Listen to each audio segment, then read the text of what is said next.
You have a Subaru with returning misfire codes? Watch this quick video. I'm going to help keep you on the road.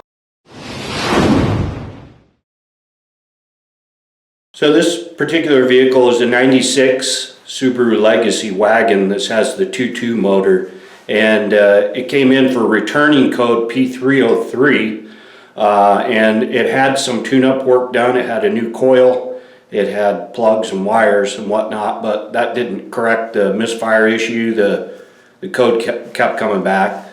So we did do a compression test on that cylinder, on all cylinders, and the compression readings were great. We did an injector signature test. We did an injector resistance test.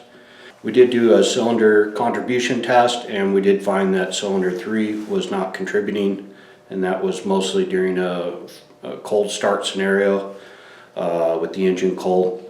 Pretty much other than just kind of a general lack of power and a rough running condition when cold, there wasn't too many symptoms other than the check engine light illuminated.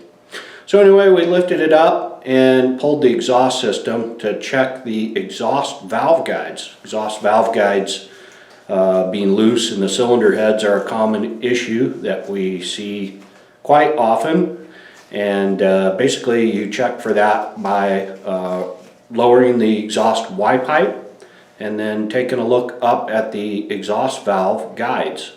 So you can see the distance of the guide, the tip of the guide between the back face of the valve face itself, and you can compare those with the other valves. So in this case, the number 3 exhaust valve guide was loose and almost touching the end of the valve face, or the back of the valve seat, I guess.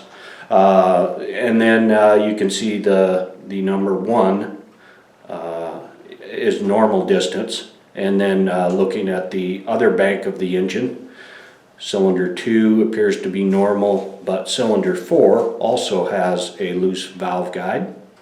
But this didn't seem to affect a misfire in that cylinder, at least it wasn't obvious. So anyway, in this case, the fix would be removal of the cylinder heads, going through the heads, replacing valve guides as necessary. They install a little bit bigger valve guide that they press into there, and then this problem's fixed. Probably gonna need head surfacing, valve job, cylinder head gaskets. You gotta replace the head bolts. We'll probably be in there. We'll be doing timing belt, water pump and whatnot, all the seals.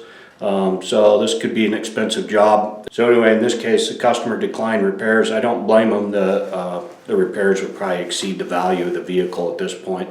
So he's gonna milk it down the road and see if he can get a few more miles out of it. Anyway, I hope this information's been helpful, and I appreciate you stopping by. You take care.